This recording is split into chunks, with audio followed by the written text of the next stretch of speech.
This episode is brought to you by Keys to Success, bringing classical music opportunities to Newark and its surrounding suburban communities. Keys to Success invites you to join our practice-a-thon. Unleash your inner musician and help us reach new heights. All you need to do is commit to practicing 1,000 minutes of music. Whether you're a beginner or a virtuoso, every minute played supports our mission to inspire and empower the next generation. Ready to make a difference? Let's hit those keys.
Piano Pod friends and listeners, welcome back to our show.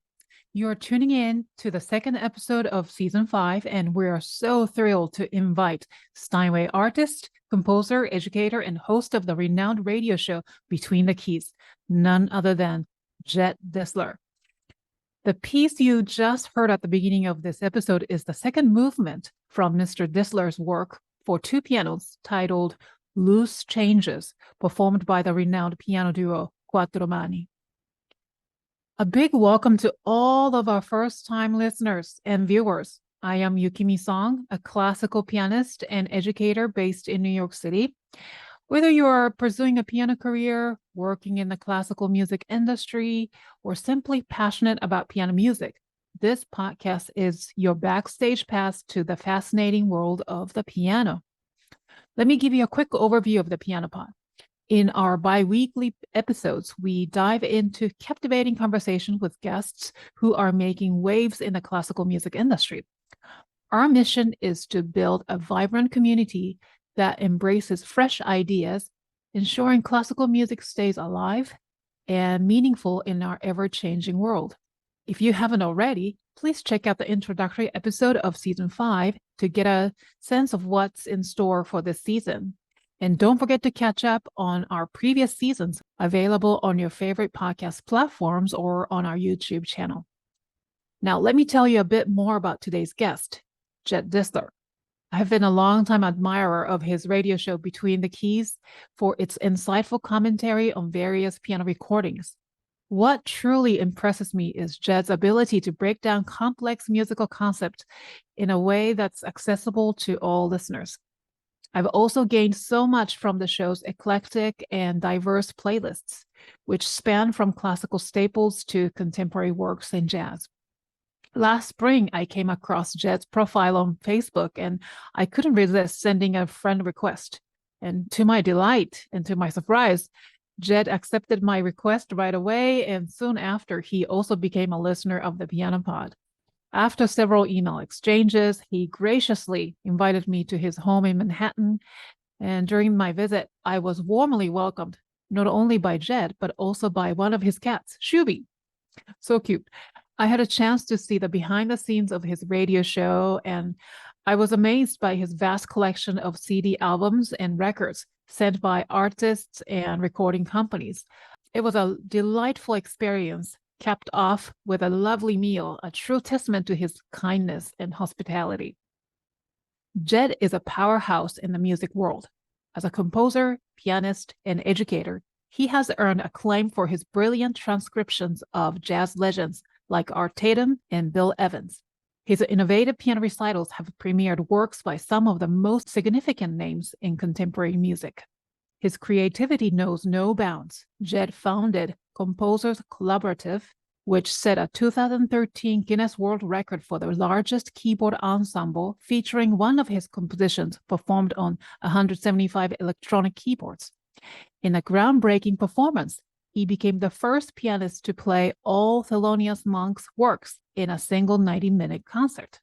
Currently, Jed is composing an astonishing 1,827 bagatelles to celebrate Beethoven's anniversary in 2027.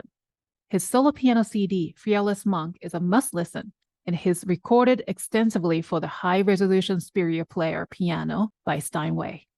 In addition to his award-winning radio show Between the Keys, Jed has also added podcaster to his resume with the launch of his new podcast, The Podcast Maven with Jed Distler, in July 2024.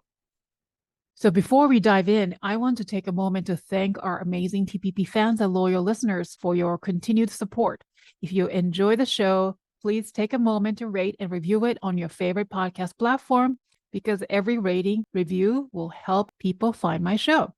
Now, get ready to uncover the secrets behind Jed Distler's remarkable, multifaceted career as a Steinway artist, composer, and educator, as well as the success of his radio show and newly launched podcast. So please sit back, relax, and enjoy the show.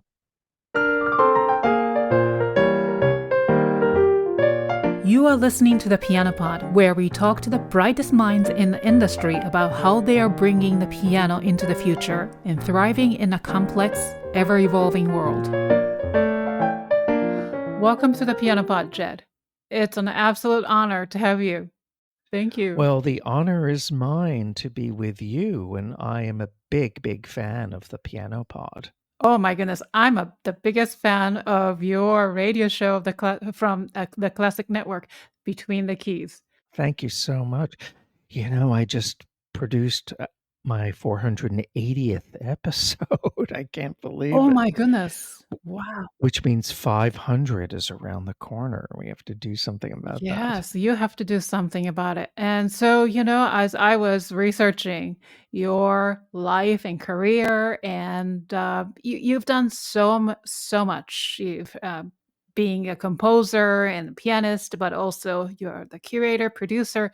But I think it's proper that we will start with the topic of your radio show, Between the Keys, as I have been the biggest fan, but also you have a lot of huge fan base, right? And then this program has become a cherished gem for music and piano lovers and worldwide, blending insightful commentary with musical treasures that truly showcase your deep passion for the piano and highlight your expertise. So how did it come to life?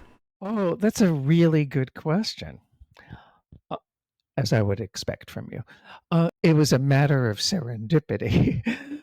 I have always been a big radio fan since I was a little boy. I was obsessed with classical radio, with jazz radio, any radio. And I had a little tabletop radio, and in my bedroom, I would listen to the radio all night long, even when I was sleeping. And even when I was a little boy, I would talk to myself in my bedroom and pretend to be a DJ, and I would make playlists. So this has been an obsession all my life. And then as I got into college, in my late teens, early 20s, I became a big fan of a show called Concert Grand, which was hosted by Bruce Posner and my late dear friend Joseph Patrich, who passed away last December. And for 17 years, they had a wonderful piano show where they'd play recordings, they would compare performances of the same pieces, they interviewed many distinctive pianists. And also David Duvall had a radio show when he was the artistic director, the music director of WNCN, a wonderful New York station that no longer exists. And he would do something similar, making comparative, playing comparative performances and interviewing artists. And this really turned me on to a lot of the piano repertoire and made me aware of just how important interpretation was along with the works themselves. And then as I started establishing my so-called career, I began appearing on many radio shows on New York Public Radio, being a guest, and I loved that experience so much. And I kept thinking, boy, I wish I was in the other chair being the host. And I always had fantasies about having a piano radio show. So I met at a concert purely by chance David Osenberg, who is the music director of WWFM, the classical network.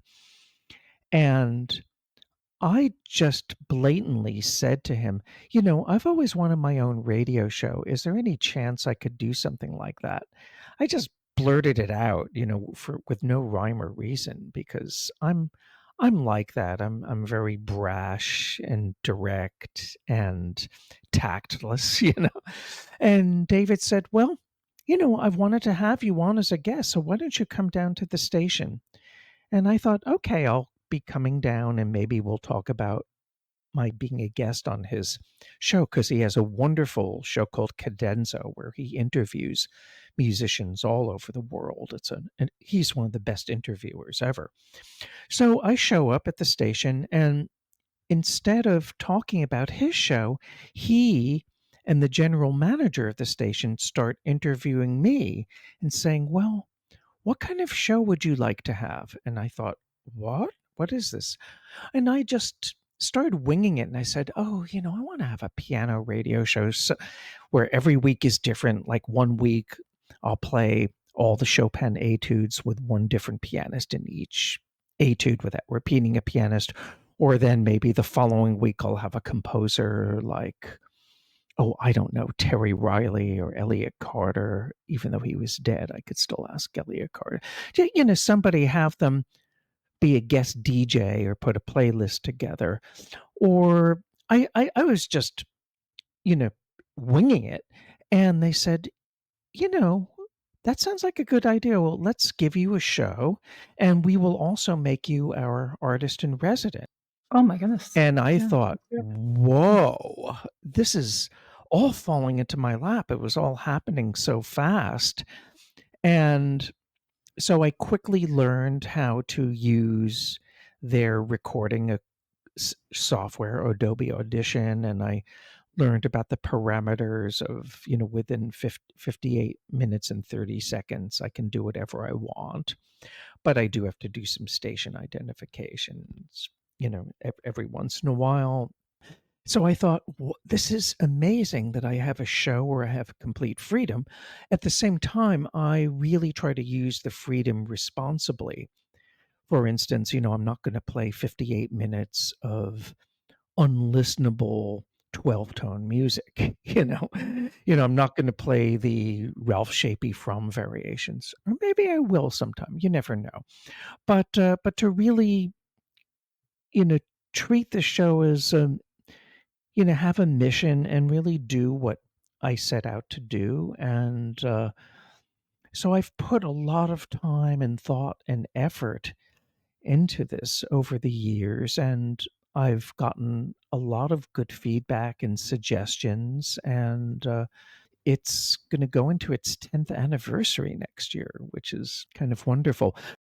But what I did consciously try to do was to not make the show time sensitive, meaning that I wouldn't talk about an immediately upcoming concert or upcoming event, because I wanted the shows to be kind of timeless in that they can be archived somewhere, and they are archived online, so that if you listen to them, they can really be from any era. Now, of course, there are exceptions, because I have done some shows to promote upcoming concerts, and I don't do those often, but I have done those where, let's say, a publicist approached me saying, "Can you do a program about this artist's upcoming concert, and I can give you an exclusive interview?"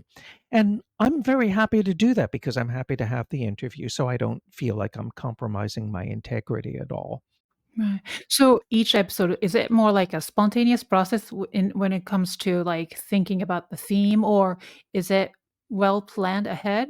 It's both, actually. I will plan things ahead, or I'll think about a show, and I always write down ideas for episodes. And of course, these are all subject to revision and negotiation and rejection over time.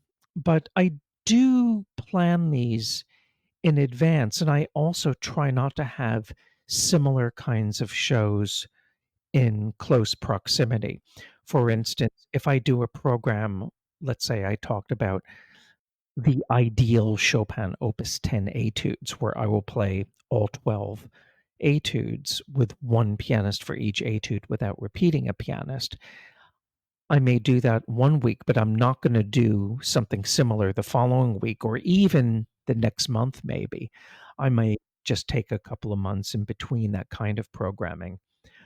And if I have a program with a guest, I don't want to have 2 or 3 programs with a guest in one after another, over 2 or 3 weeks, although sometimes it can be unavoidable. Recently, I did 2 programs featuring young Italian pianists, and because I really wanted to give them attention, because I have friends who've been giving me CDs and they really wanted to, have a forum for these artists, and understandably so.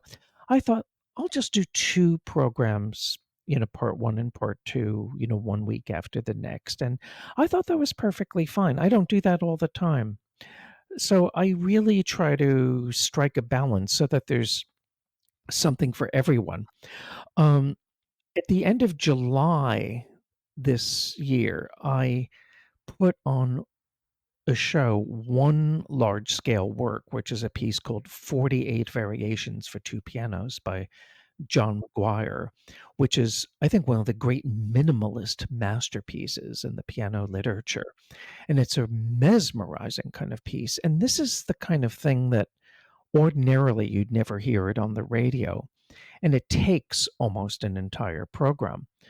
But now, I probably would not have programmed this piece, let's say, early in the show's run, but I think since we have developed a following and I've been on the air for so long, I thought, well, I could do something different, and people who usually tune into the show, I can say, "Look, trust me, I wanna try something new, and just check your expectations at the door. Just give yourself over to this music, and don't worry, next week we'll have Beethoven, Bach, and Brahms and Chopin, And I also think it's very important to be as inclusive as possible as far as composers and performers. You don't want to have just dead male Austrians or dead male Polish pianists. You want to have everybody, because the piano world is so vast and so broad and so wide ranging, and there is so much wonderful piano playing and piano music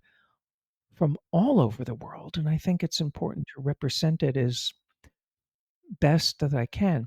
And another thing that I do is, let's say if I want to put a Chopin waltz into the mix, I will look for a recording by a pianist who maybe isn't so well known or has a CD on a small label, but it's a really good performance that deserves to be broadcast. So instead of, pulling out the usual Arthur Rubinstein, I love Arthur Rubinstein, but he doesn't need my promotion. But this young pianist, he will need more promotion.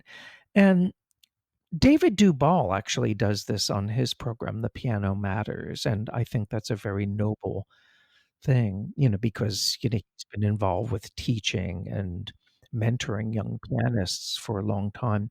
And I think that's also part of my mission too, to just have the past and the present and the future, you know?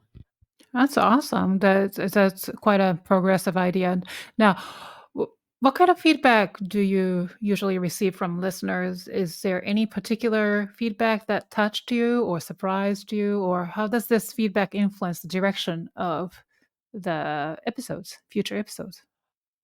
Well, sometimes I'll get a suggestion from somebody saying, "Can you devote a program to this artist or this composer?"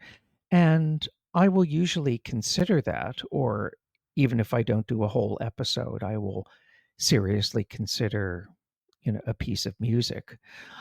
What I often don't consider is a lot of people sometimes I'll say, "Would you like to interview this artist or that artist?" And sometimes if I don't really like the music, then I'm not gonna give them the time of day. And I'm usually very honest with publicists. Like if somebody says, "Can you have this person on your show?" I'll s I'll send them some reviews that I wrote. I'll say, "Well, I don't think this person wants to meet me because I said that their recording of this piece or that piece is the worst one ever made." Mm. And that's kind of, trying to balance out the reviewer and the presenter and the host, that it can be kind of difficult. I have gotten some feedback from people saying that the show really helped them get through an illness or get through a difficult time in their life. And during the pandemic, when there were no concerts, I was getting a lot of feedback from people saying that I'm so happy to have your show because this is something that makes me happy and makes me calm. And that kind of feedback really, really means the world to me. Also, I often get feedback when I will play a recording of a pianist who I think is rather obscure or unknown, and I'll get an email from out of nowhere from a total stranger saying, "Oh, thank you for playing the piano recordings of Webster Aitken. I studied with him," and they gave the whole backstory, and that's so fascinating. And I remember I played a recording of a composer who I knew nothing about, and I got a very extensive email from somebody who knew this person, or this person was a relative or something like that. So it's always getting the feedback with the personal connection saying, "Oh, I didn't realize you played my mother's piece, and I didn't realize that this composer's son was listening." So that kind of thing makes me happy. It's gonna be 10th year next year? Well, the first show I did was March 2015. So if we get into March 2025, then I guess that's 10 years. But having regular faithful listeners is great. But what's even more important is getting more people to listen. And for those who are just discovering the show, for them to know that there are webcasts of the program that are posted on the station's website for whenever you want to listen. WWFM.org. .org and the Classical Network. And they also post webcasts for their other special programs because they have a lot of varied programming that is so interesting and all very specialized in different ways. It's a really wonderful station, and I am so grateful for the freedom that I have. Mhm. And then you've done a amazing job, and somehow your voice soothe everybody. You have the vocal quality, tone that is That's so soothing. interesting. Well, I was never trained as a radio personality, although I remember when I was talking with Joe Patridge years and years ago about wanting to be a radio host, he said, "Oh, your voice is too high. You have a tenor voice. It's not going to work on the radio because so many radio commentators have Oh, yeah, that's very true. Yeah. low, comforting voices." And that was the Ninth Symphony of Beethoven. Or there was one, and of course they have very an affection in how they pronounce things. There's a very famous radio station where they had an announcer say, "And that was the overture to Candide, not Candide, Candide by Leonard Bernstein." Bernstein? Well, like, what is this Germanization? Oh, come on. But I did hear that. I swear to God, I heard that, and it's interesting because the first shows I did, I script everything I do because I can't speak spontaneously to save my life. But I scripted these, and when I hear how I was reading the scripts and talking, it sounds so stilted and so formal, and I cringe a little bit. And then I worked with a friend of mine, Darren Zimmer, who was a fantastic soprano. And she had listened to some of the first shows and she said, you have to work on your vocal quality. So she gave me some coaching. But I try to modulate my voice and I try not to make it sound like this. And that was the Italian concerto of Bach. I just try to do it conversationally. Like I'll write a script, but then when I'm reading it, I look away. And, of course, I do a lot of editing where if I go and ah, or if I mess up somebody's name because my pronunciation of foreign names, especially Eastern European names, leaves a lot to be desired. So if you listen to my unedited vocal tracks on my show, you'll hear me messing up pronunciations and then practicing it, and then I have to edit everything. And sometimes you'll hear me cursing when I screw something up. In fact, I think there was one broadcast where I messed up an edit and a four-letter word went by. Oh And no. I don't and nobody complained about it, but apparently in the webcast, somebody heard the webcast and wrote back saying, "Hey, you said the F word." I thought, "Oh my God, this went on the radio. I'm gonna get." Yeah, I mean, on podcasts, certain podcasts you can curse, but you can't on broadcast radio. Sure, sure, sure, sure. You are right now joining this conversation from your home, right? And This is my music studio. You've been here. I know you invited me. Yes. And then we had a great time. So, is that the room actually you do the recording session for? Yeah, this is the chamber. Yeah, Ooh, this is wow. the torture chamber. And I see Well, I see the stack of CDs and yeah, yeah, well, in my music studio here, all the CDs are only piano, and they are meticulously organized and alphabetized. In other rooms, in the hallway are my non-piano CDs, classical, jazz, world music, whatever. But then I have other closets where I have box sets that are not piano box sets because as a reviewer, I get sent so many things, and also because I write booklet notes for a lot of these releases, I get copies of them, and I still have a lot of vinyl. I play a lot of vinyl on my show because there are so many recordings that have never been transferred to a digital format, and often when I do programs of rare recordings that I like to share, which is I consider kind of a mission. Sometimes I'll pull down vinyl, and I also have a lot of hard drives that have digital files, which I get from all kinds of places. And these drives are backed up in triplicate because you don't want them to crash. And then, so where I'm sitting now is this is my reviewing broadcasting desk, but then I have another desk, which is my composing desk, which is right next to one of my pianos because I have two pianos in the studio. So there's a lot in the studio, but I try not to have it cluttered or disorganized because it's so easy for me to discombobulate things. And I live in the terror of ever becoming a hoarder. I don't know if you know that television show Hoarders. Have you yes, ever I've seen seen that? yes, yes. I am so afraid of this because my parents, who died a long time ago, had hoarding tendencies, and my father's father was a very serious hoarder. I mean, it's not like he had garbage piled up, but he would buy things in bulk. I think this was an attitude among people who were affected by the Depression, where if they had to buy a pencil, they would buy boxes of pencils because they'd be afraid that you wouldn't be able to find these anymore.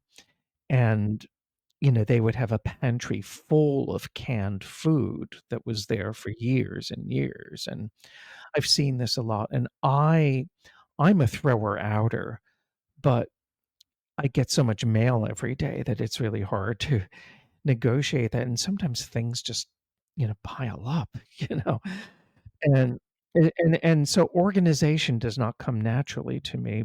But like what I was talking about, organizing the radio show and organizing my life, I'm a compulsive list maker, and I just make sure things are put away as much as possible, or I can always renegotiate the spaces, but sometimes I'll forget about things and I'm thinking, oh my god, what are all these CDs doing here? I haven't opened them in a year.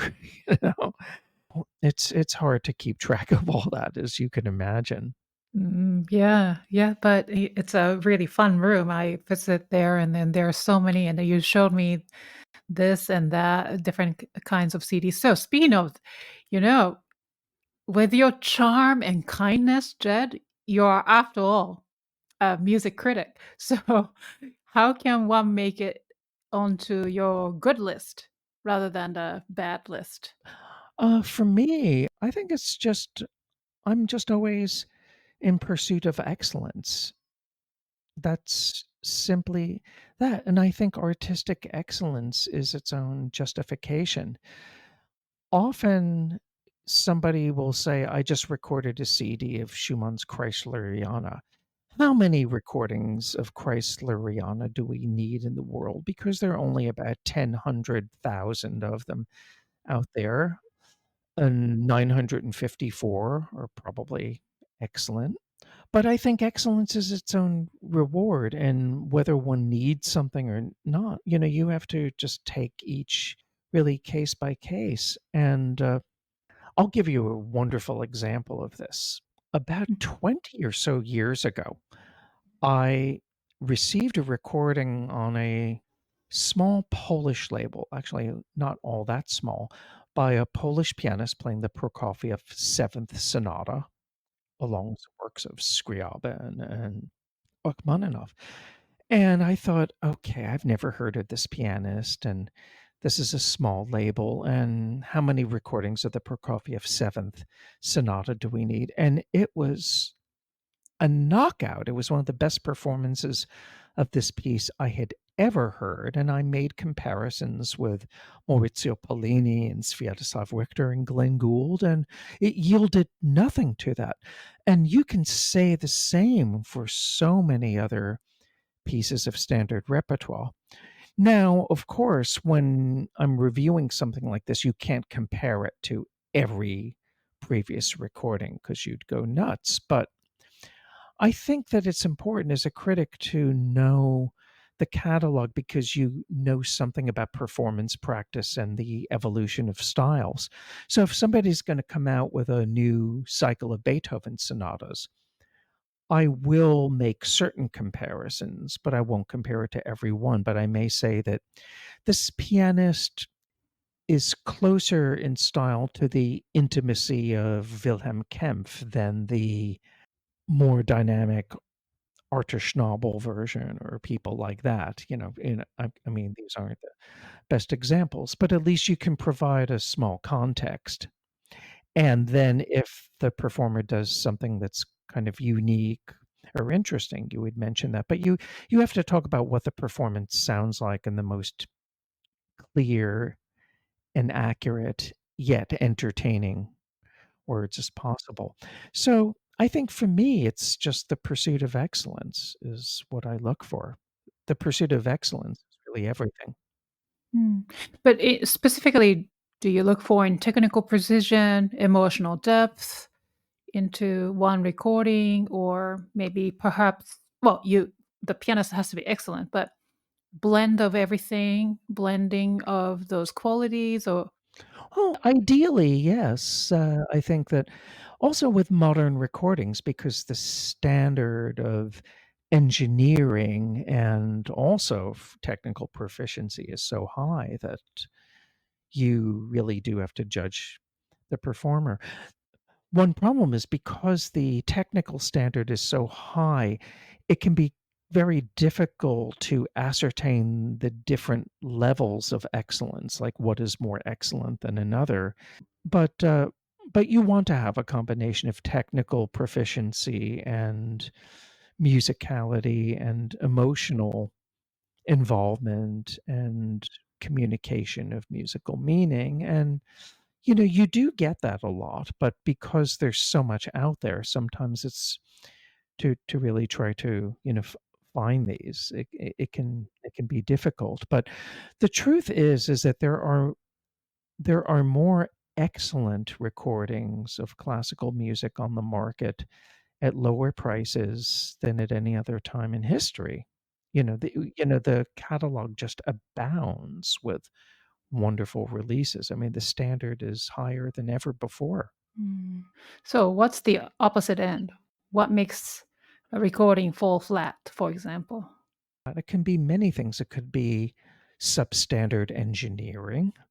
It could be a performer who is just very mannered, or it's not just a matter of not following what's in the score, but imposing so many things on the interpretation or micromanaging things. And you do find a lot of really fine musicians overthinking or micromanaging their performances, where they focus on little details that draw more attention to themselves than to the music. And they don't really have to do that, because if you have a strong personality and you just play a piece of music as straight as possible, the personality is going to come out anyway.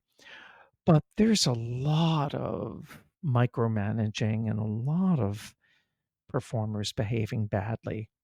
And I think it's just this determination to do something different for the sake of being different. Now, for the sake of being different, can you do that by having to have a very interesting layout in a CD album, for example, like a combination of different composers that will make one album stand out, or more thoughtful way of programming?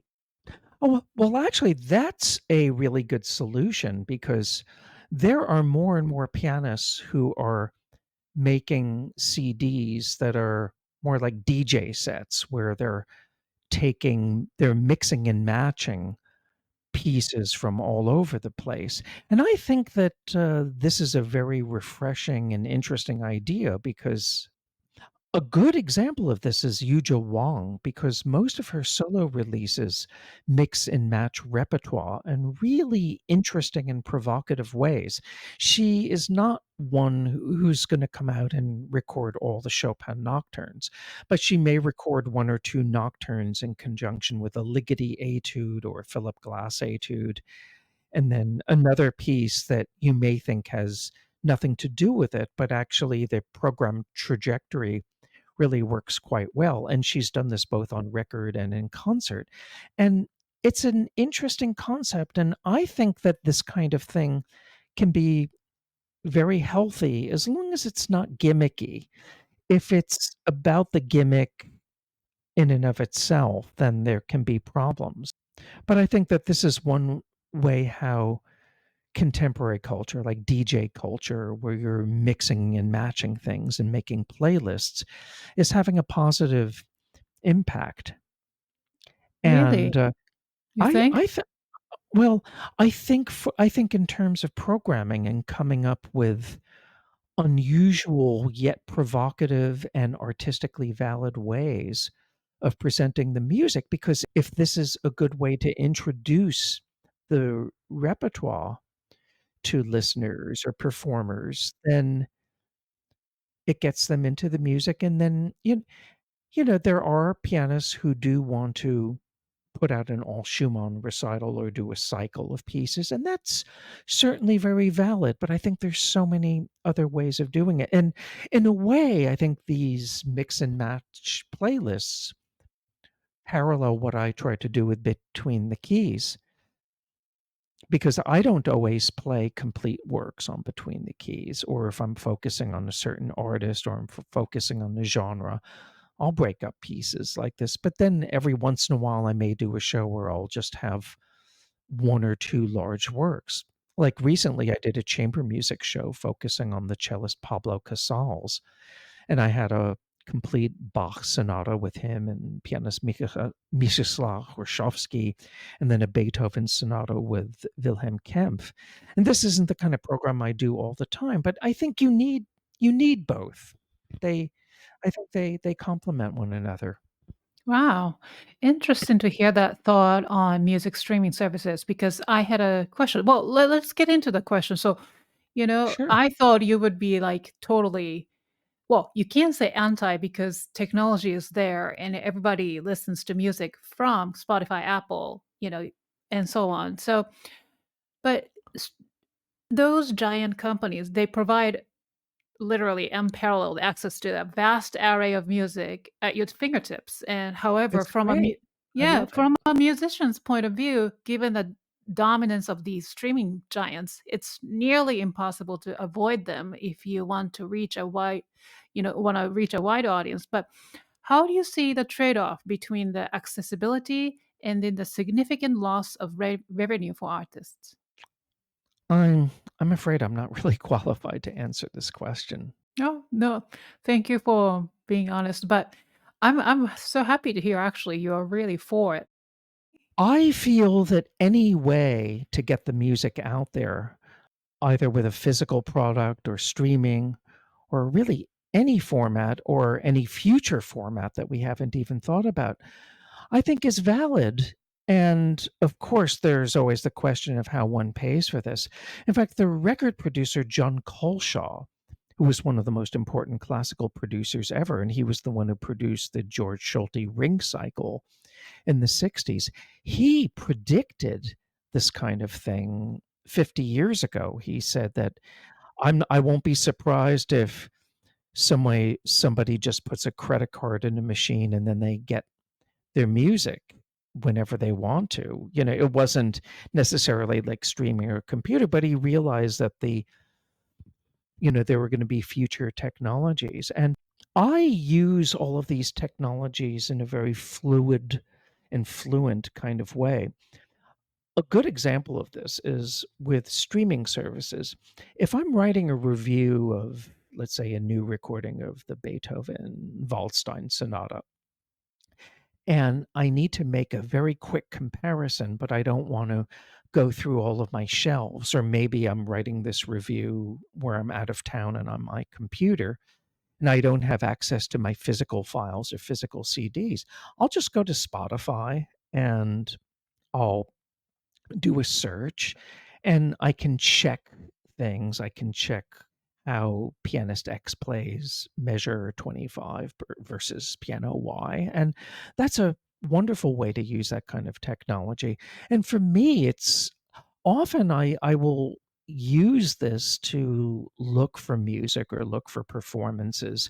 If I have to find a performance of a certain piece of music, but it can't exceed 4 minutes, let's say, then when I'm looking at Spotify or if I'm looking at iTunes or I'm looking through, any of these digital sources, I see all the timings right before me.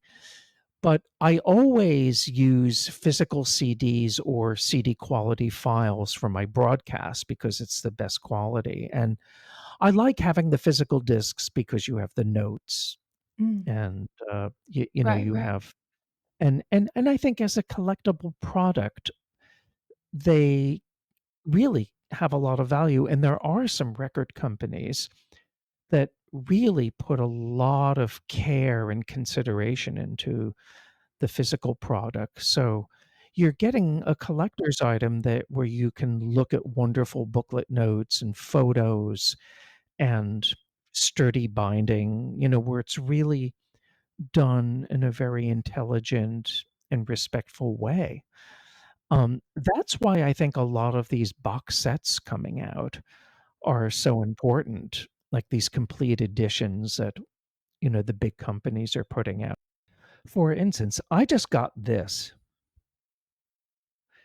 This is a collection of Paul Robeson's complete Columbia, RCA, HMV, and Victor recordings, and it's the first time his complete recorded output for these labels have been assembled and remastered all in one place.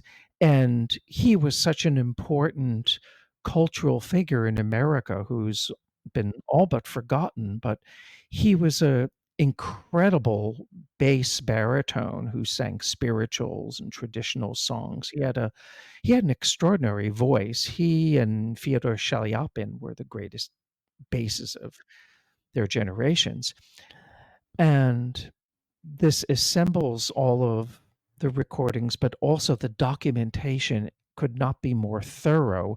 There are wonderful annotations by his granddaughter and by scholars, and you cannot imagine a more comprehensive, a more thorough, and more caring representation of Paul Robeson's artistry. And Sony BMG has done wonderful projects like this.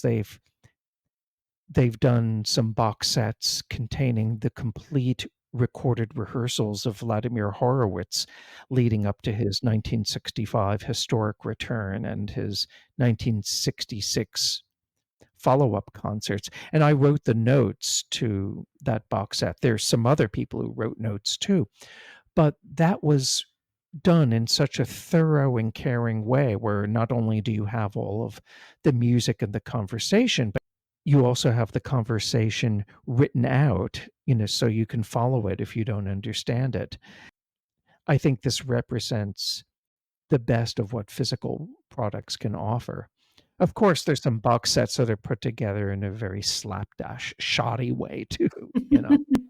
Yeah, sure.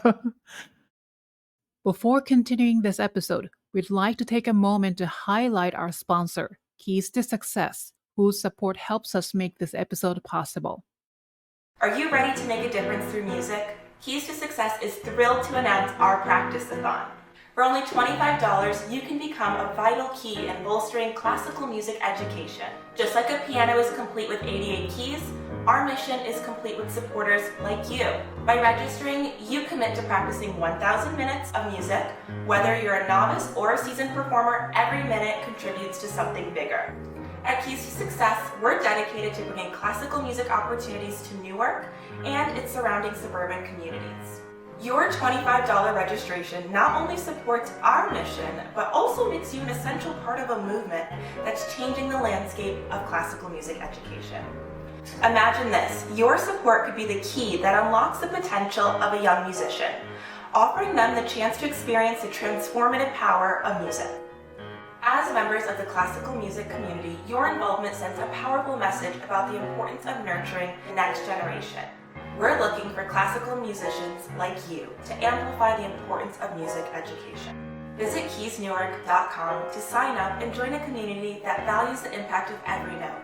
You can learn more about the Practice-a-thon by finding us on Instagram at keysnewark. Join our Practice-a-thon and help us create a symphony of change. With just $25, you're not only playing your part, you're becoming a key player in the world of classical music education. Let's make those keys sing and inspire the next generation together. So far we've talked about from you being the producer and host of the show, of via radio show, but now I'd like to focus on your career as a pianist and composer. So I began this episode by playing one of your works for two pianos. It's the second Oh, yeah, movement yeah. from Mhm, Loose Changes, and I mhm. actually heard the whole thing on Oh, cool. YouTube. Yes, there was the whole Nice. thing. Yeah, they are very fun pieces. Fun, like Thank you. 11 movements, 10 movements, right? Yeah, well, Mhm. you know what happened? I had this commission to write a piece for Quattro, who are one of the best two piano teams around. They're extraordinary musicians. And I was so excited by the commission that I couldn't make up my mind what kind of piece I wanted to write. And I was just coming up with all kinds of ideas. And I thought, oh, screw it. I'm just going to write 10 or 11, however many little pieces, and just throw all those ideas together. And I wrote the piece fairly quickly. But what's interesting about how I wrote the piece, I still have a very vivid memory of how one or two of the pieces came together, which is that I actually wrote it on a bus going from New York to Washington, D.C., because I was going to a big, massive protest against the Iraq War. I think this was in 2005, and I That's right. remember Uh-huh. taking the bus back and forth to Washington, and I always carry these moleskin music notebooks to sketch in because I write a lot of music away from the piano, believe it or not, because I was really trained to do that. I always check things at the piano. And it's interesting that when I'm writing solo piano, I do tend to sit at the piano. But if I'm writing for two pianos, I get distracted and I get confused. And I find it so much easier to write away from the piano because then each piano has its own voice and its own duties. So it's a little easier for me to do that without being burdened by two hands trying to play what four hands are going to do. Of course, when I get home, I check everything and I make revisions. I always do because I don't totally trust my hearing. But a lot of loose changes happened on those bus rides. It's kind of funny. But I had so much fun with it. And Quattro just played the living daylights out of this piece. Their recording is just phenomenal. That's one reason why I've been reluctant to perform the piece myself because I don't think I could do it better than them. Yeah, it's a fantastic recording. The album is called Kindred Spirits, right? Yes. It's a compilation with different composers. Yeah. That's true. Mhm. That's right. So when I research your life, and you started as a jazz pianist, correct?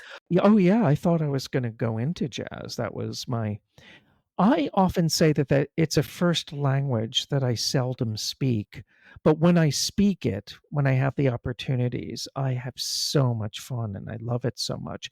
But I didn't really pursue a jazz career. I probably could have, but I think there's an episode of The Simpsons where Bart Simpson is placed in a special class and he says, "Oh no, I'm supposed to be in this other class." And the teacher says, "Oh, it looks like you have a case of the spostas." And I kept thinking, "Oh, I'm supposed to study classical piano. I'm supposed to be composing." And I was so interested in it and I wanted to compose, but I think I was going into it a lot out of guilt, out of a feeling I should be. Why am I playing jazz? I should be learning the Chopin etudes. I should be learning the Beethoven sonatas. It's the should haves and the spostas. And I thought that would make me a little bit more legitimate, maybe. I don't know. It's not that I have no regret because contemporary classical music and classical music has been very good to me, and I've gotten so much out of it. And I have a pretty diverse body of composed work. I haven't written as much music as I've wanted to. I go through very prolific spout period, but uh, I suppose I really should be composing full time and not doing any of these activities. If I was given all the money in the world, that's probably what I would do. But I love the radio show and I love playing the piano. I've played classical recitals and I've done collaborations, but there's certain things I just don't want to play in public. Like you're never going to hear me play a Mozart concerto in public ever because there are too many people who do it really well. About maybe 10, 12 years ago, I had to play the Mozart Kegelstadt trio. I worked my butt off on the piano part because it's really like playing a piano concerto. It's a wonderful piece, but I worked like crazy on it because the flow of the phrasing maybe didn't come as natural to me as I would have liked. And I was just preparing it and sweating buckets, and the performance went well, but I have to say I did not enjoy it at all. And I do not enjoy recording classical music because the pressure is just too much. And I made a decision that I would never record classical music again unless I'm recording my own works, because if I mess something up, nobody's going to know, right? But thank you for telling me all this because I think lately, especially, I'm sure you noticed this as a radio show host too, but you can really find your own identity through music. So it doesn't it, there's no like, oh, you have to play this piece, and then you have to go through this specific program or route to become Yeah, can. look, don't get me wrong. I am so happy that I learned the Chopin Etudes at a young age Sure, when sure, I sure, sure, did. sure. Yeah. I mean, not that I can, it would take me a while to get them back in my fingers, but if I'm teaching master classes, because I know this repertoire, I can demonstrate things. I mean, I can't play any of these pieces as well as the students who bring things into me, but I can look at them and I can give them suggestions about how to make something technically easier, or ways of getting around things, or ways to, you know, communicate what's in the score in a better and clearer way. So I have no regrets at all. I don't think it was certainly not time wasted, but are you gonna see me playing the Chopin Etudes in front of people? No, of course not. No, who needs it, you know? On the other hand, there are some contemporary pieces that I'm very happy to play in public, which I feel very comfortable doing, and I think that I can bring something to them. I actually have some recital programs planned for next year, which I'm very excited about the Well, programming, tell me more. one piece is a set of variations called "We Sing for the Future" by Cornelius Cardew, and he was a close friend and colleague of Frederic Rzewski, who was a very close friend and kind of a mentor to me, the great composer pianist. And Frederic turned me on to this piece, and it was the last piece that Cardew wrote before he was murdered in a hit and run accident. And it's a very tonal piece, but it also uses the piano in very ingenious ways. And it's part of a concert of music that has to do with heroism, has to do with peace, has to do with, some kind of political import, I suppose. And then after the Cardew, I played the funeral march from Beethoven's Eroica Symphony in the Liszt transcription. What a juxtaposition. Then the second half of the concert, I'll probably write a new set of variations, I guess, based on the Ukrainian national anthem. Then I play Frederic Rzewski's fantasy based on John Lennon's Give Peace a Chance, which I've played many times, and there's also room for improvisation. Also, in these pieces, one can improvise, and, I love to improvise in classical contexts. That's why I love playing a lot of Rzewski's pieces, because he also gives room for one to play optional cadenzas. And then I finished the concert with a piece by Alvin Curran, who's a wonderful composer and pianist. And he and Frederic and the late Richard Teitelbaum formed Musica Elettronica Viva in Rome in the late 1960s, which is a great collective improvisation group that had really tremendous impact on their time. Alvin wrote a piece in memory of Cornelius because he was a friend of Cornelius also. It's called For Cornelius, and it's a piece that opens with a kind of lament that wouldn't be out of place in an Eric Satie gymnopédie. And then it goes into this relentless section of these building tremolos in both hands that builds to an extraordinary climax. And this is a piece that's been in my repertoire for ages. It's an extraordinary piece. So I think the trajectory is kind of interesting, starting with Cornelius's last piece, and then a piece written in memory. Then you have Give Peace a Chance, and then the funeral march, and then give something of mine to reflect the state of the world. So you have the subtext that I'm talking about, but also musically, it all is very unified and makes sense, and it's very diverse. And programming is very important to me, I think, as you've gathered, as a piano player as well as a radio host. I think programming and order and contrast, this has all been very, very important to me. And it's interesting how a lot of really wonderful pianists really are not very good programmers. you know. Yes, yes. It's, I guess one must keep researching these pieces and getting to know contemporary composers. Oh, well, there's so much out there. I mean, there's just such a vast amount of music. Another thing that I've been doing in my piano playing life over the last 2 or 3 years after the pandemic finished and concerts opened up, I started playing symphonic repertoire in piano four-hand arrangements with different friends in the US and in Eu yeah, I've been doing Mahler. My first experience was playing the Mahler Ninth Symphony with my dear, dear friend, Jerry Kruderna, who's a pianist who's based in Berkeley. He's a great teacher, a wonderful artist, and he's probably my closest friend among pianists in the United States. And we had the opportunity to play the Mahler Ninth Symphony at the Catacombs in the Greenwood Cemetery in Brooklyn at a series that Andrew Owsley produces during the summer. It was really extraordinary to play the Mahler Ninth Four Hands in this small catacomb and with a very small audience. And this is the cemetery where Leonard Bernstein is buried. So I'm sure he was listening to the Mahler and probably cringing. I could have imagined his spirit saying, "Get off that piano bench and let me show you how it's done." And and then Jerry and I played the Mahler several more times. In fact, we will be playing it on the Salon Concerts at Klavierhaus series that for which I became artistic director.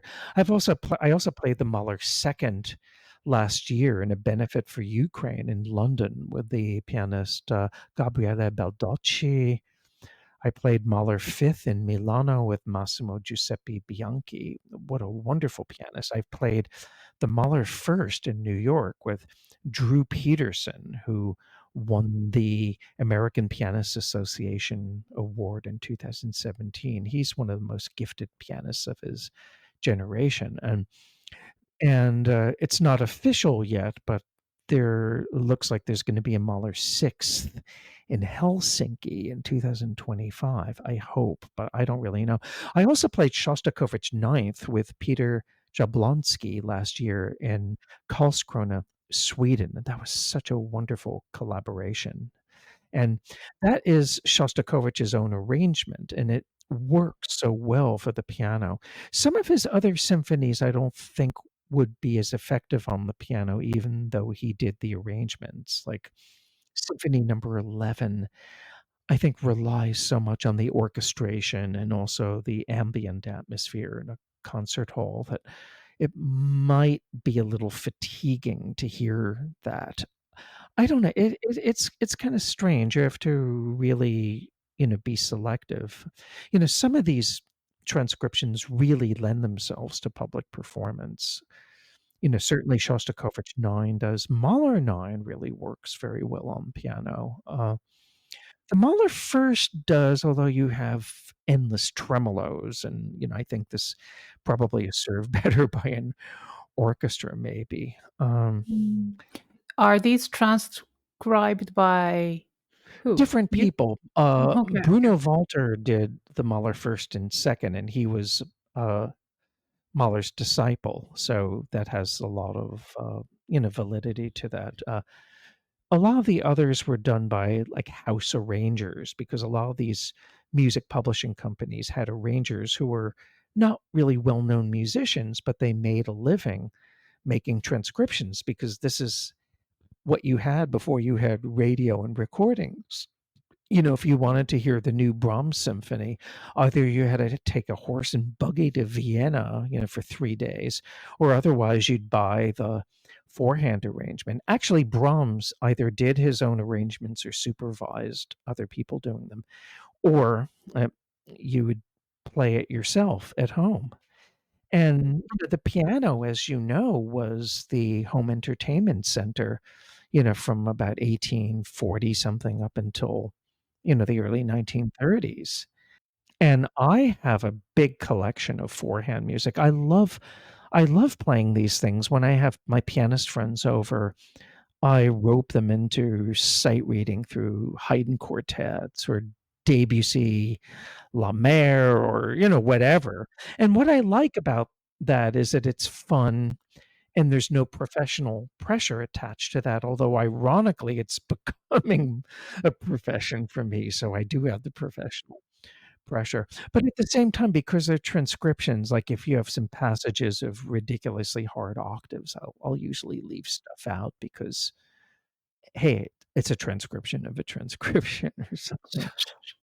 And you've done so many, interesting gigs but one thing I realized was, what is this 175 electronic keyboards, the Guinness Oh, record? hell Yes. oh, yeah. Yeah, oh, this is a fun project. What happened was I was involved for quite a few years with Make Music New York, which is an organization that produces free concerts, mostly in outdoor venues all over the city on June 21st. I was involved with the first one done in New York in 2007, where I led a performance of Terry Riley's minimalist manifesto or minimalist masterpiece in C with 100 plus musicians on Cornelius Street in Greenwich Village, because the Cornelia Street Cafe was a place where I hosted a monthly contemporary music series for years, and I was very, very involved with musical activities at the cafe.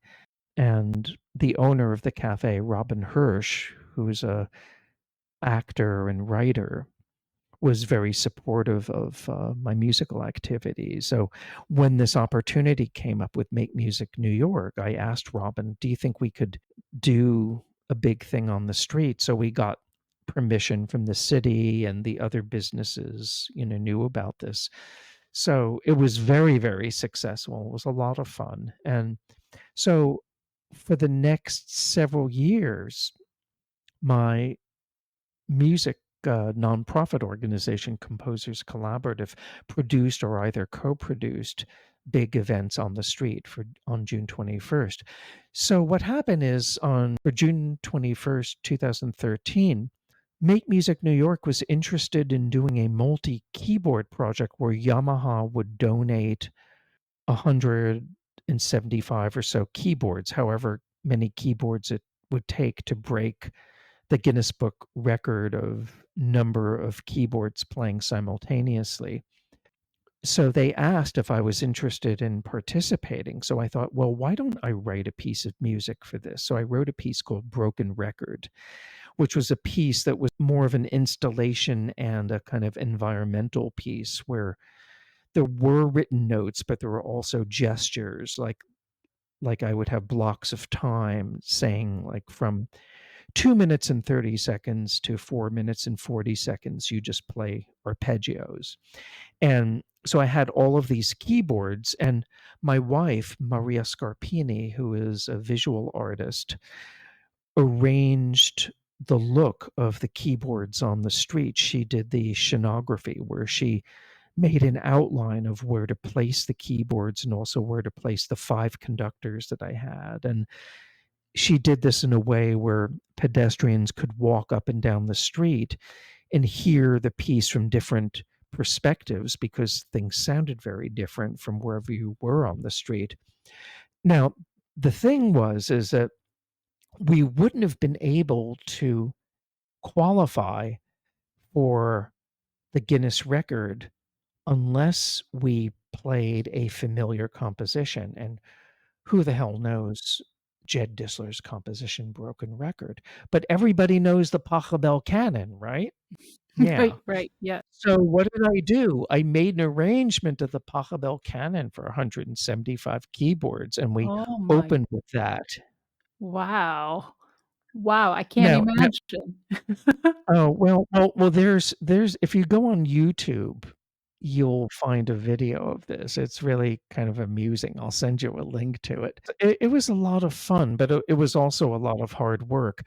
But it's a project that I would love to do again, but to do it on a larger scale in another outdoor venue, but also to have an infrastructure that would include a sound engineer and the kind and really good financial support, because I think it's something that can involve communities. And a lot of the people who participated were not professional performers. Like, there were a lot of school kids. In fact, one of the school kids was Cameron Glass, whose father is Philip Glass. And of course, Philip showed up, and then we roped him into playing. So I can say that Philip Glass performed my compositions. But there were a lot of other composers there. The late Noah Krzyzewski, who was one of the great electronic composers of his generation, and who was a dear, dear friend. He played, and he never showed his face in public, because he wrote his electronic music kind of in isolation, and that he showed up to this and participated meant so much to me. But just this kind of a community spirit was so much fun, and this is the kind of thing that we need more and more of, because it just shows that people can participate in live music and be a part of something that is bigger, than that's what's the cliche, more than the sum of its parts, or it adds up to more than the sum of its parts. But I would love to, anyway, I don't want to talk too much, because somebody else might steal the idea.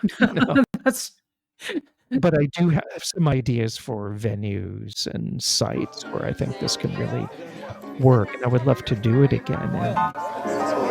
And we're doing two things. I wrote a piece for 175 electronic keyboards and grand piano, which is called Broken Record, and it's a piece that really uses the entire length of the street as kind of a soundscape, where waves of sound are going from one place to another, and there's some sections where people can play what they want within certain parameters.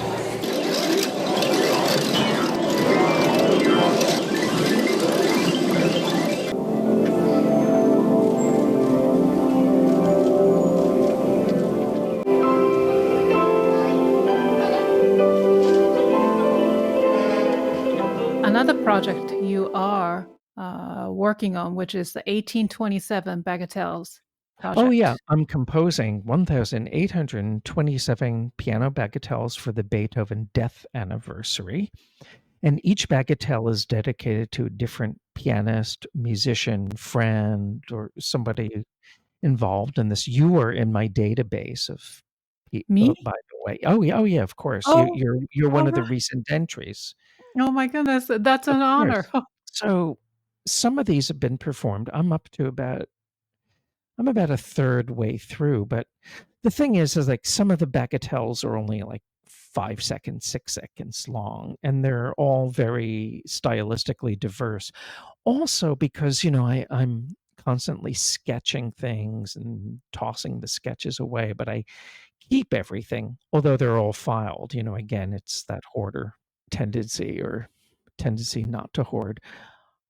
I can go back to a lot of these pieces that I forgot about from years ago, like something I started, never finished. And then I just say, okay, I'll do this. I'll just keep it intact. It's a bagatelle. So I spend, several hours a day just copying the damn music out. And then when I'm copying, I do little revisions. And one can play any amount of these, as many or as few as one wishes, in any order. There's no rules or regulations about it. It's really just like a big gift to the piano community. And then I retire. No, I'm not gonna say it. I don't think so. I don't think so, but But do you plan to do this like maybe some sort of, I don't know, event, or like oh, putting yeah, some, yeah. yeah? There's already talk about doing the entire cycle in a couple of European cities. I can't really talk about details, but I don't know whether I would play the whole thing or somebody else would. I mean, I imagine the whole thing would total, maybe 8 hours of music altogether. It wouldn't be all that long, honestly. There is one bagatelle that's actually 1 hour long, but that's because you have hundreds of repetitions.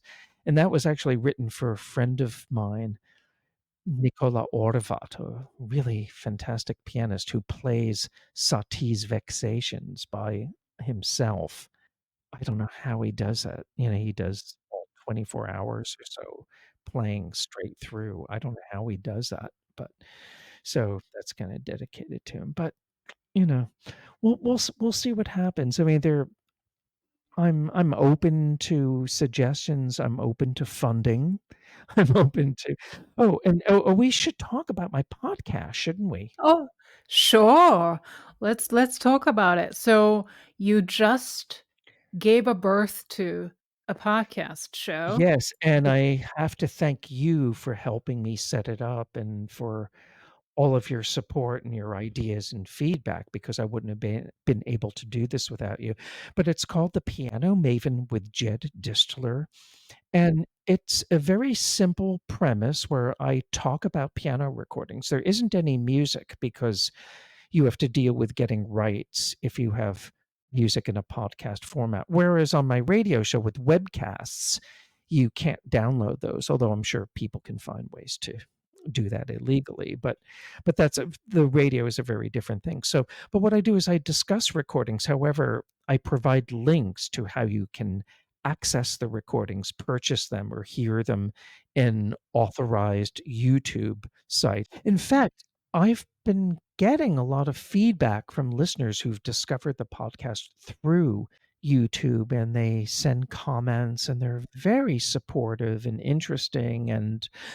And what's been wonderful is that my podcast has opened up a lot of dialogues about recordings and repertoire. And I'll talk about new releases or I'll talk about unusual things. It's kind of like between the keys in the sense that I'm trying to give a lot of variety and not just to have only new releases or only dead pianists. I try to mix it up. I also have episodes about jazz pianists that will be coming up and not your usual suspects among jazz pianists. There'll be some surprises, pianists who you probably haven't even thought about. And also, the listeners who are writing in are drawing my attention to pianists who I didn't even know about. So it's this back and forth that I think is just so wonderful. And it just shows what a community we have in the piano world internationally and how we have to keep the community cultivated and alive and nurtured. It's so important. And you've been doing this to such a wonderful extent with the piano pod, and I hope that I've been doing this with my work too. Oh, you are my inspiration, but thank you so much for such encouraging words. It means so much. And but this is the reason why we do, radio show to podcast because we love piano so much, and it's not this compositions by the usual suspects, but it's just so much more, right? And I think So. the important thing is, another thing I should have said about my radio show before is, and when we talk about community, we're not just talking about people who've been a part of the community for a long time, because we don't want to always preach to the choir. We want to be inviting new people. There are always going to be people tuning into your podcast, and my radio show who may be just discovering a Beethoven piece or learning about the piano for the first time. And you have to present something in a way that will make it attractive for them to come back for more. One thing that I never liked about reading sports columnists is that they always presume a kind of prior knowledge among readers, and they use jargon that I never understand. And I'm often turned off by that because they assume you know so much, and there's all this insider information that kind of alienates me. I feel the same way often about reading opera critics because they're talking a lot in technical terms or in very arcane language that I think would turn off people who just want to listen to opera and enjoy the singers. And I know that when I write record reviews, sometimes I can get a little technical or I can get involved in this kind of jargon, but I try not to do that. And I try not to do this when I'm putting a radio show together. Even sometimes it's unavoidable.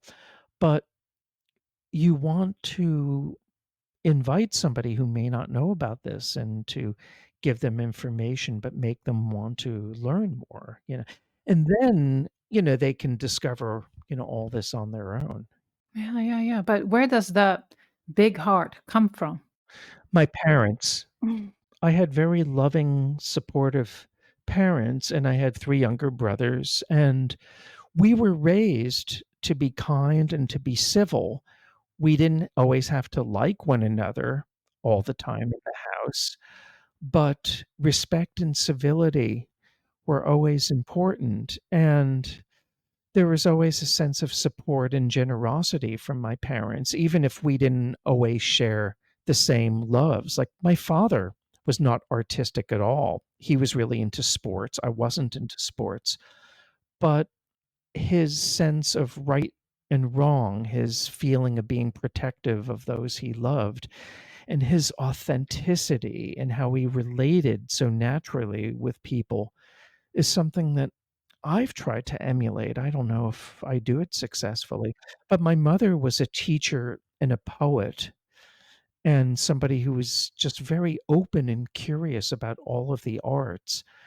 And living in a house with an artist who had all kinds of things going on. And, when I was a kid, she bought records for me all the time. She bought secondhand records of all styles, and it didn't really matter what it was. And and just being non-judgmental, but also setting limits, of course. But I think it's their kindness and their ethical blueprint. I think that this is and having mentors who are generous and also knowing how not to be, because there's some teachers I had who were just very small-minded and not very generous, who, so I knew who not to be like. So I really think it was my upbringing, honestly. So I just I'm just very lucky. Not everyone is lucky to have, close family ties. I was just in Colorado recently because one of my younger brother's daughter had a wedding. It was just a wonderful occasion to be with my brothers and their kids, who are all grown. And they all have that very sweet and generous nature. They're all doing interesting work. There are no musicians among them, although I do have a nephew who studied French horn very seriously. And he's a sports fanatic and he works, in broadcasting and he just loves it. But we're going to do a Between the Keys episode together where we talk about the introduction of the Brahms Second Concerto, because there's that horn solo. So he's going to comment on the horn solos without knowing who's playing, and then I'm going to comment on the pianist without knowing who's playing. We're going to see what we come up with, and Oh, how lovely. it'll be so much fun to collaborate with him on Mhm. this. And as I get older, I feel that friends and family are really the most important thing. And when I'm with my wife's friends in Italy, because she's from Milan and we spent a lot of time, there is this loyalty among friends that you don't always find in the United States. I think in New York City, even though it's such a big city and there's so many people, it can often seem so isolated because we're all so obsessed by our work and we're all alone in our studios working. And you don't always have that sense of community that you can have. I mean, I will see friends and colleagues at concerts, but it's not that we always go out of our way to make time to go have coffee or have dinner, that you have to really make the effort to do that. Whereas, when I'm in Milan or even when I'm in the Bay Area, it's a little different because my pianist friends are always going to one another's concerts and listening to run throughs and helping each other out. And it's something that's really quite wonderful. It's very Italian and the best example of this is I remember, I think it was a couple of years ago, we were in Milan and my wife was staying a few more days beyond me. I had to leave a little earlier. So these friends of ours drive all the way across the city the morning I'm going to leave. I have an afternoon flight.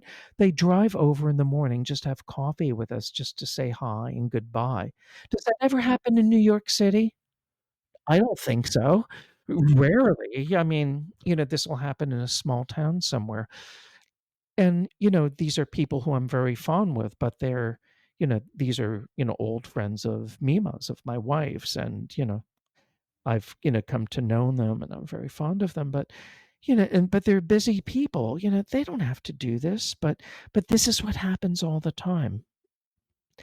And this is what I value really more than anything. I think I think friends and family are really that's the top priority for me.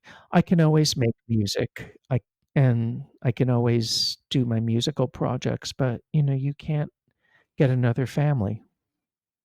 Jed, you mentioned in the guest form you filled out for me that you've always pursued your dreams and obsessions to their final goal, seeking out like minded individuals for support and feedback. We mentioned about community and so on today. So, in the often solitary pursuit of artistic excellence, especially being a pianist and composer as well, how do you balance the drive for personal achievement with the need to create community and build steadfast relationships? Maybe you answered that question. You already talked about family and friends and I think that the pursuit of artistic excellence and the pursuit of community can be one and the same. I think that these work within one another, they feed in and out of each other.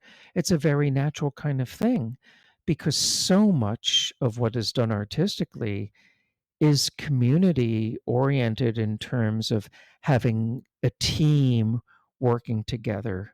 I mean, otherwise you wouldn't have orchestras. And in writing pieces for many people or bringing a lot of people together to perform something, this is I think it's a very organic kind of thing.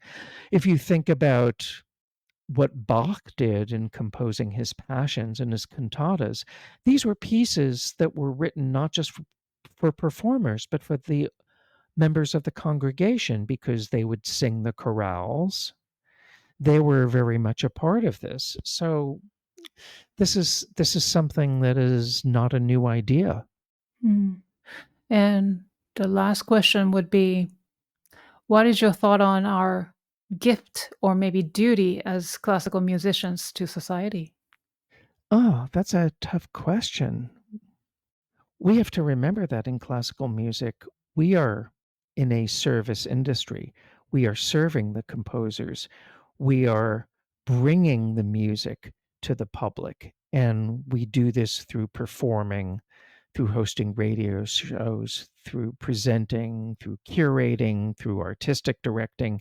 However, we do it, the important thing is just getting the music to the people and sharing it with them, not preaching it to them, but sharing it and just giving people an opportunity to hear this music and to get to know it and to create contexts in which they can get to know it better should they want through discussions or lectures or books or reviews or whatever.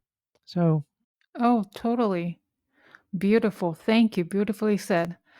So, for our listeners, please check out Jed's website for all the work he has done in the past, but also maybe to keep you posted on his new project. So his website is jeddistler.com, JEDDISTLER.com, correct? yeah, that's it. Hmm. Mhm. And then be sure to check out his radio show on WWFM.org, Between the Keys, and his newly launched podcast, The Piano Maven by Jed Distler. And I also should mention that I am the new artistic director of the Salon Concerts at Klavierhaus, which is a weekly recital series that takes place for the most part on Sunday afternoons at 2 o'clock. And these concerts are live streamed, but you can attend in person. Concerts are free, but there's a suggested donation. And the series presents a very broad range of emerging and established pianists alike. And this series was founded 2 years ago by Joseph Patridge, who was a fantastic recording engineer and a mentor to pianists and somebody who had an extraordinary presence in the piano world. And he was a very close friend of mine, and we collaborated on many projects together. And after his death, I was brought in to keep the series going, and we are continuing it into this season. So you can find this online, and there are all the concerts are booked through June 2025, and I'm going to be performing on a bunch of these, which will be a lot of fun. So you can go to event.clavierhouse.com to Mhm. purchase ticket. No, you don't have to purchase tickets, but get a Well, you more should. information. Yeah. Well, you should donate. Okay, You have a yeah, moral at the door. obligation to Mhm, donate, even though sure. you don't have to, but Mhm. you should. Could Absolutely. have, should have, would have, supposed to. Yeah. Yes, that's right. Well, Jed, it has been a wonderful, inspiring conversation. It was a masterclass. Thank you. So, oh, Thank you. literally. Thank Yeah, you. thank you. So, but before I let you go, we have one more thing to do. It's One called, more thing to do. of course, Okay. rapid fire questions. And this is the part of the show where I get to ask fun questions to each guest. Here's a little twist. As silly as these questions may sound, your answers may reveal who you truly are. So, ready or Okay. not, please answer each question with the shortest response as possible and no As quickly explanation. as possible.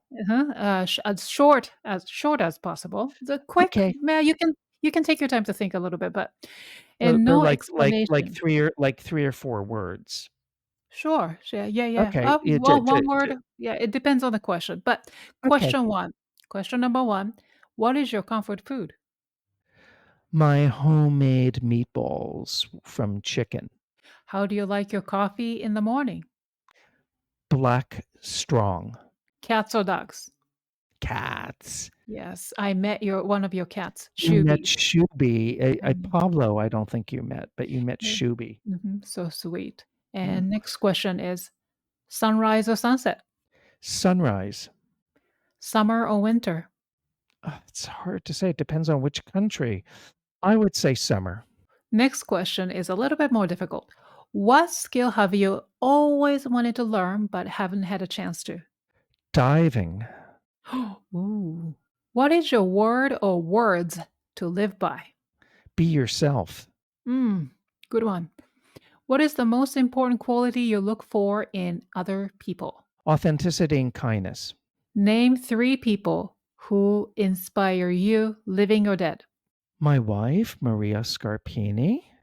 Oh God, this is so hard. So many people inspire me. I don't know how to answer this, but certainly my wife would come first. That's good enough. Thank you. And then two more. Name one title in your current playlist. I'm so curious to know this. Oh, Little Brother Montgomery's album called Faro Street Jive. He was a blues pianist based in Chicago, and this is a 1968 album on folkways. He's just a wonderful blues boogie woogie player and singer, and just such inviting music. Lovely stuff. Oh, I need to listen to that. Wow, sounds lovely. The last question. Fill in the blank, please. Music is blank. Fun? Yay. Why not? Why not? Absolutely. Because I just want to have fun, and I have fun doing everything that I'm doing. That's great. Wonderful answer. So, this concludes this episode of the Piano Pod. Thank you, Jed, for joining my show today. and sharing your stories, insights, and expertise. It was my pleasure. I just enjoyed our time together so much. Thank you. Thank you. Bye. Thank you so much. And you can learn more about Jed and his amazing work through his website at jeddistler.com. And you can listen to his new podcast show, Piano Maven, wherever you listen to your podcasts. All the links are listed in the show notes. And thank you to my wonderful audience and fans for tuning in today. If you enjoyed today's episode, please rate and review it on your favorite podcasting platform. Remember to hit the thumbs up button and subscribe to my YouTube channel. Follow the Piano Pod on, that's right, social media to get the latest piano news via Facebook, Instagram, TikTok, and then LinkedIn. I will see you for the next episode of the Piano Pod. Thank you, Jed, and thank you, everyone. Thank you. Bye.